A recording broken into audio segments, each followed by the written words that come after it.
સ્વાગતમ સ્વાગતમ સ્વાગતમ શબ્દ મિત્ર YouTube channel પર આપ સૌનું હાર્દિક હાર્દિક હાર્દિક સ્વાગત કરું છું. દેવી દેવતાઓમાં ભાગ એકમાં આપણે કેટલાય દેવી દેવતાની વાતચીત કરી. ભાગ બેની અંદર આપણે બીજા જે આસ્થા અને શ્રદ્ધાના પ્રત્યેક સમાન જે દેવી દેવતાઓ છે આપણે તેની વાત કરીશું.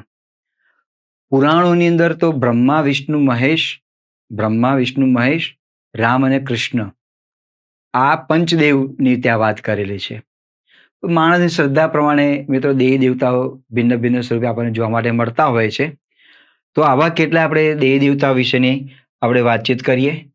લોકજીવનમાં પૂજાતા દેવી દેવતાઓ અને આજે માણસ આજના સમયની અંદર એટલો બધો આસ્થા શ્રદ્ધા અંધશ્રદ્ધા નહીં, આસ્થા અને શ્રદ્ધાના સમન્વય સાથે જે દેવી દેવતા પર વિશ્વાસ અને પૂજન કરે છે. પરીક્ષા માટે આપણે તૈયારી કરવાની છે, પણ કેટલીક બાબતો આપણે જાણવી જરૂરી છે, એટલે એ બાબતને હું તમારી સામે પીરસી રહ્યો છું. તો જોઈએ, આપ સૌનું સ્વાગત છે લોકજીવનમાં. હવે આવે છે જગન્નાથજી મહારાજ. જગન્નાથજી મહારાજ આવે એટલે તરત જ આપણને રથયાત્રા યાદ આવે. એમાં બે રથયાત્રા આપણને એક યાદ આવે, એ તો જગન્નાથપુરીની, ઓડિશામાં જે પુરી શહેર જે છે તેની, અમદાવાદની, અને બીજી આવે ભાવનગરની. જગન્નાથજી ભગવાન આવે એટલે સાથે સાથે રથયાત્રામાં બિરાજમાન બળદેવજી, એમની બહેન સુભદ્રા આપણને યાદ આવે. જગન્નાથજીનું બહુ વિશાળ આસ્થાનું પ્રતીક કહી શકાય એ જગન્નાથપુરીમાં મંદિર આવેલું છે. ત્યાં દર વર્ષે અષાઢી બીજે રથયાત્રા નીકળે છે. જોકે ગુજરાતમાં એ રથયાત્રા નીકળે છે. એમાં સૌથી મોટી રથયાત્રા ગુજરાતમાં જોઈએ તો પહેલી આવે છે અમદાવાદની અને બીજા નંબરે આવે છે ભાવનગરની. હવે તો ગુજરાતમાં નાની મોટી રથયાત્રા તમે ગણો તો 500 જેટલી રથયાત્રાઓ નાની મોટી નીકળે છે.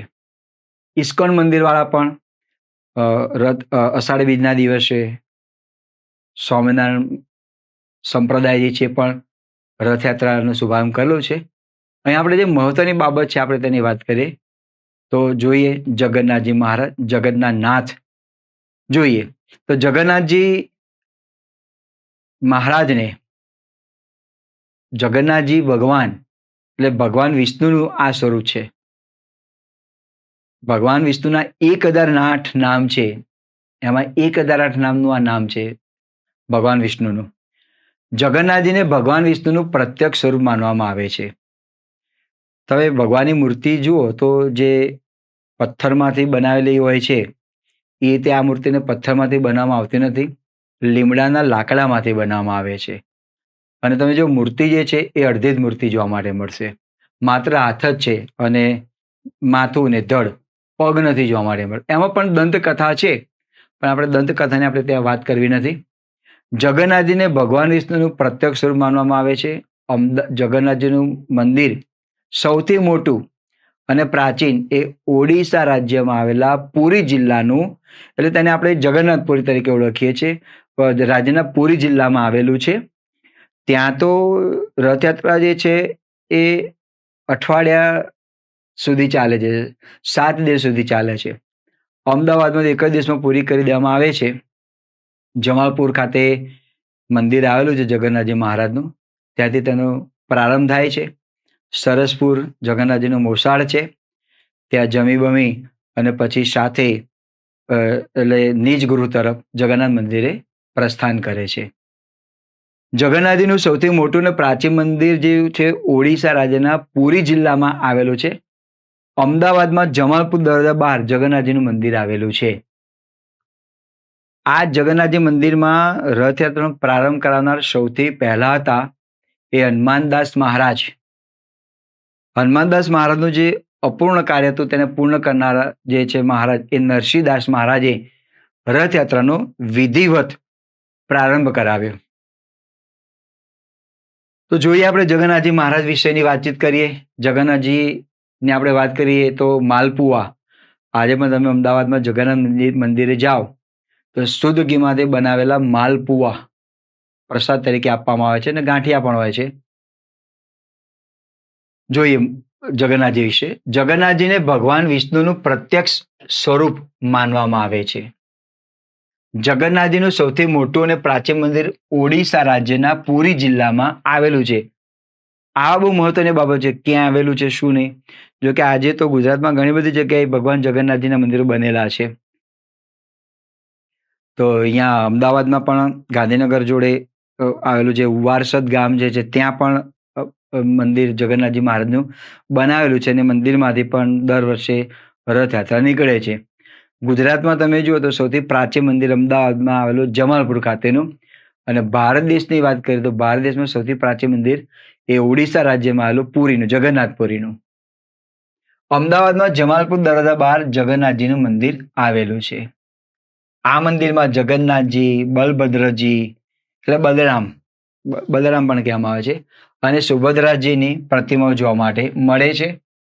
જગન્નાથજીની પ્રતિમા જે છે એ કોઈ પથ્થરમાંથી બનાવવામાં આવતી નથી, પણ આ પ્રતિમા જે છે એ લાકડામાંથી બનાવવામાં આવે છે.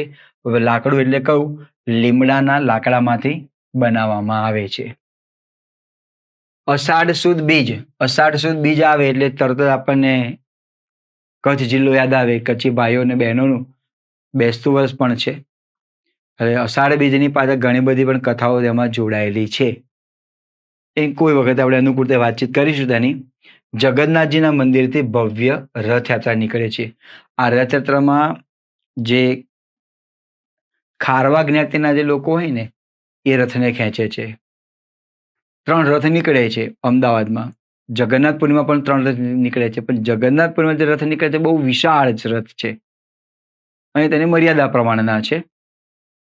તો આ જે રથ જે ખેંચવામાં છે આમાં આપણે ભગવાનના દર્શન કરવા માટે આપણે મંદિરે જવું પડે, પણ વર્ષનો એક દિવસ એવું છે કે ભગવાન નગર યાત્રા કરે છે રથમાં બેસીને, અને ભક્તોને સામે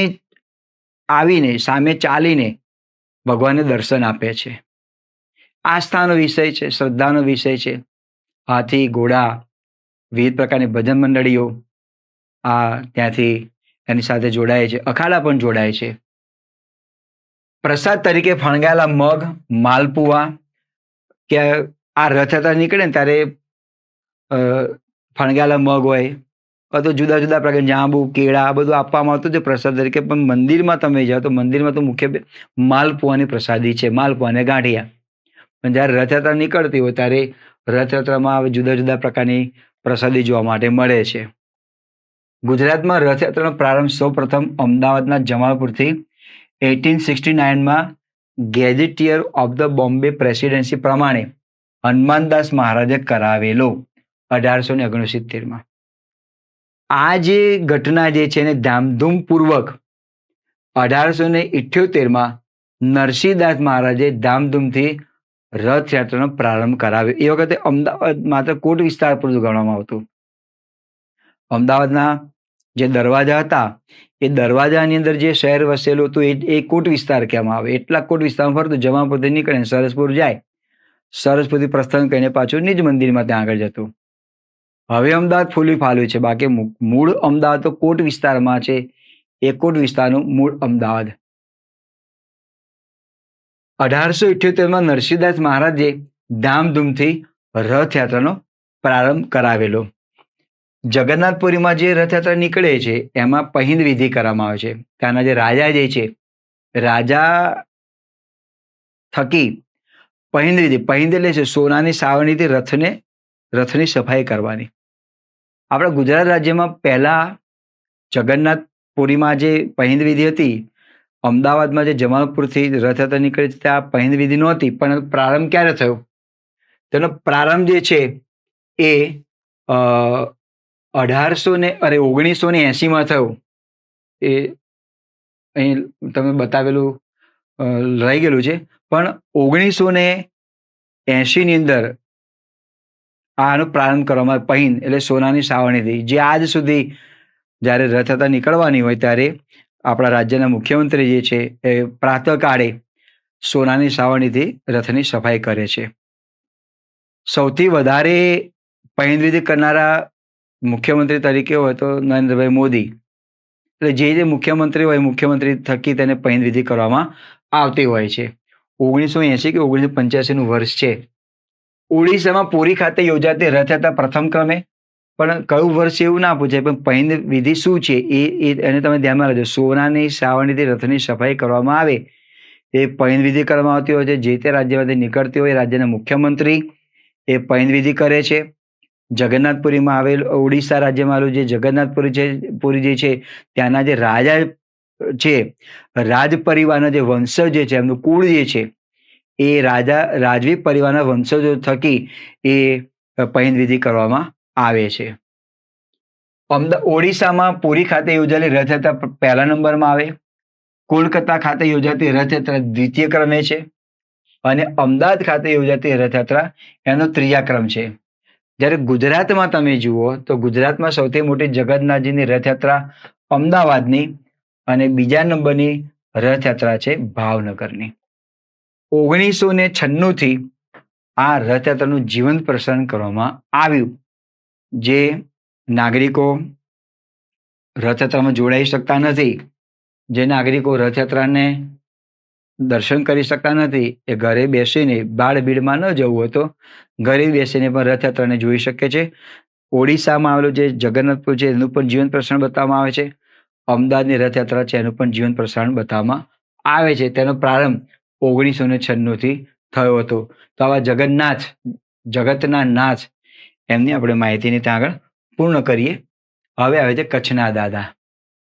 કચ્છના દાદા તો કચ્છની અંદર આજે પણ 72 જખોની ઘોડેસવારી મૂર્તિ જોવા માટે મળે છે. એનું સ્વરૂપ કેવું છે? હાથમાં દવાની પેટી છે, માથે પાઘડી છે, ઘોડા પર તેમની સવારી છે અને અંગરખુધારી આ જે છે આ પ્રકારનું તમને સ્વરૂપ જોવા માટે મળે છે કચ્છના દાદા.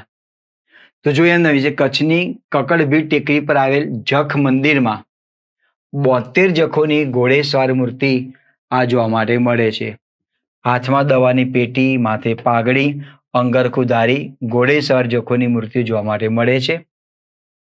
આ દાદાને પૂજવાની જે પ્રથા જે છે 1000 વર્ષ કરતાં પણ વધારે જૂની માનવામાં આવે છે. ભાદરવો મહિનો એમાં બીજો સોમવારે અહીંયા મોટો મેળો ભરાય છે. સંઘાર લોકો જખને પોતાના ઈષ્ટદેવ માને છે. કચ્છમાં લોકદેવ તરીકે પણ તેમને ઓળખવામાં આવે છે.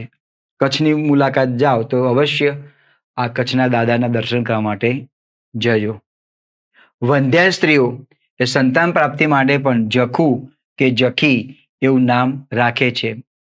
ભગવાનની આસ્થા રાખેલી હોય, શ્રદ્ધા હોય, જો સંતાન પ્રાપ્તિ થાય તો દીકરો હોય તો જખુ રાખે અને દીકરી હોય તો જખી રાખે. એ તે નાગ દેવતામાં પણ એવું છે. સંતાન પ્રાપ્તિ માટે જો સંતાન પ્રાપ્તિ માટે રાંદલ માતા, સંતાન પ્રાપ્તિ માટે નાગ દેવતા, નાગ દેવતાને પણ બાધા રાખતા હોય છે સ્ત્રી વંધ્યત્વને ટાળવાને માટે.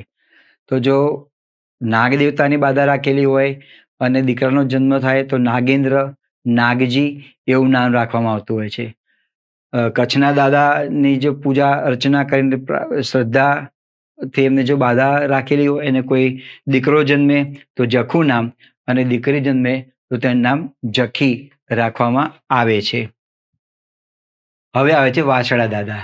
વાછડા દાદાના પણ ભિન્ન ભિન્ન સ્વરૂપો, ભિન્ન ભિન્ન નામોથી આ વાછડા દાદા પૂજાય છે. આ ચિત્ર જોતા આપણને એવું લાગે કે આ ભાથીજી મહારાજ છે, એ જ આ વાછડા દાદા તરીકે ઓળખાય છે. રાજસ્થાનમાં રામાપીર, ગુજરાતમાં ભાથી ખત્રી, ભાલ પ્રદેશમાં ઘોઘાદેવ અને સૌરાષ્ટ્રમાં વાછડા દેવને સુરાપુરા તરીકે ગણવામાં આવે છે. આજે પણ સૌરાષ્ટ્ર પંથકમાં સુરાપુર દેવની ખૂબ શ્રદ્ધા સાથે પૂજા અર્ચના કરવામાં આવે છે. આ સુરાપુરા જે છે ને એ ગાયનું રક્ષણ કરતા, કોઈ બેન દીકનું રક્ષણ કરતા, કોઈ શહીદ થઈ ગયા હોય પુરુષ તો એને સુરાપુરા તરીકે. ભાથીજી મહારાજમાં પણ એવું છે, કારણ કે પહેલા ગાયનું ધન ગણવામાં આવતું. હિન્દુ સંસ્કૃતિ પ્રમાણે ગાયોમાં 33 કોટી એટલે 33 પ્રકારના દેવતા બિરાજમાન છે. ગાયોના રક્ષણ માટે પણ પોતાના પ્રાણની આહુતિ આપી દેતા. તો આ બહેન દીકરીને ઇજ્જત બચાવવા માટે કે આ ગૌ ધનનું રક્ષણ કરવાને માટે કોઈ લડવૈયો, કોઈ સુરવીર ગયેલો છે અને લડતા લડતા શહીદ થઈ ગયા ત્યારે તેમને સુરાપુરા દાદા તરીકે, ભાથી મહારાજ તરીકે, ગોગાદેવ તરીકે તેને પૂજવામાં આવતા હોય છે. ભાથીજી મહારાજ વિશે તો કે આમાં ભાથીજી મહારાજ એ જ આ વાછડા દાદા તરીકે જુદા જુદા નામ આપવામાં મિત્રો ત્યાં આગળ આવેલા છે. શીશરે એમને ભાથીજી મહારાજને લડતા લડતા શીશ કપાઈ ગયું, ધડ ખાલી લડતો હતો. શીશ રે કપાયા અને ધડ રે લડે છે.